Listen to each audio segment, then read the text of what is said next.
Aujourd'hui, je vous fais une présentation rapide de mon tout dernier album pour enfants qui sera disponible le 1er décembre 2023. C'est ok d'être en colère. Dans le fond, j'avais déjà écrit un album il y a quelques mois qui est sorti en juin, il me semble, qui s'appelle C'est ok d'être timide. C'est un album qui a été beaucoup apprécié par les lecteurs et que moi-même j'ai beaucoup apprécié écrire. J'ai décidé dernièrement d'en faire toute une collection en fait et d'explorer toutes les émotions des enfants. Donc le suivant à sortir, c'est celui-ci, c'est ok d'être en colère. Je vais en avoir plusieurs qui vont sortir sur d'autres émotions au courant de l'année 2024. Donc assurez-vous vraiment de rester à l'affût en me suivant sur mes réseaux sociaux. Le best, ça reste toujours d'être abonné à mon infolettre, parce que je mets vraiment beaucoup d'informations dans mon infolette, puis je mets comme les informations en avant-première. Donc c'est toujours sympa de savoir à l'avance les sorties qu'il va y avoir. Et j'ai prévu d'en sortir un bon nombre en 2024. C'est ok d'être en colère de la même manière que c'est ok d'être timide. Il va venir aborder son émotion avec bienveillance et avec douceur. C'est vraiment mes deux mots préférés en ce moment, douceur et bienveillance, quand on parle de la gestion des émotions chez les enfants. Donc on va apprendre au fil des pages à comprendre la colère, à la valider, à l'approuver pour pouvoir mieux l'apprivoiser. Voilà, le but c'est pas vraiment d'expliquer à nos enfants qu'il faut brimer la colère, qu'il faut tout de suite passer à autre chose, qu'il faut vaincre ou être plus fort que sa colère. Le but c'est vraiment d'aller chercher de la bienveillance et de la positivité dans chaque émotion.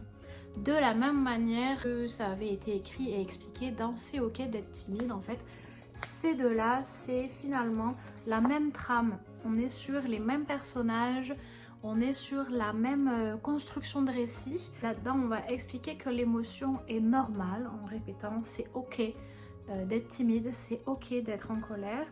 Et on va essayer d'aller voir ce qu'il y a de beau dans l'émotion. La timidité par exemple, on appuie sur les qualités que ça apporte comme la créativité, la sensibilité, le côté artistique. La colère c'est exactement la même chose. Là-dedans on va expliquer ce que la colère peut amener de bien à s'exprimer. La colère chez les enfants, elle aide aussi beaucoup à se connaître et à mieux comprendre ses sentiments et à mieux s'apprivoiser, donc à grandir. Le livre sera disponible le 1er décembre. Je vous lis la 4e de couverture. Si ça vous intéresse, ça vous donnera peut-être envie d'en connaître un peu plus à propos de cette histoire. À la garderie, les enfants s'amusent si bien dans les feuilles d'automne que Noah refuse de s'en aller lorsque mamie vient le chercher. Il monte finalement dans la voiture, furieux et bien décidé à le faire comprendre. Mamie lui explique alors que la colère, c'est aussi quelque chose de beau. Elle sert à s'exprimer, à se défendre, à apprendre à mieux se connaître. À travers une demi-douzaine d'exemples, la vieille dame va convaincre son petit-fils d'accepter son émotion pour mieux la maîtriser et de se souvenir que, malgré ce qu'on en dise, c'est ok d'être en colère.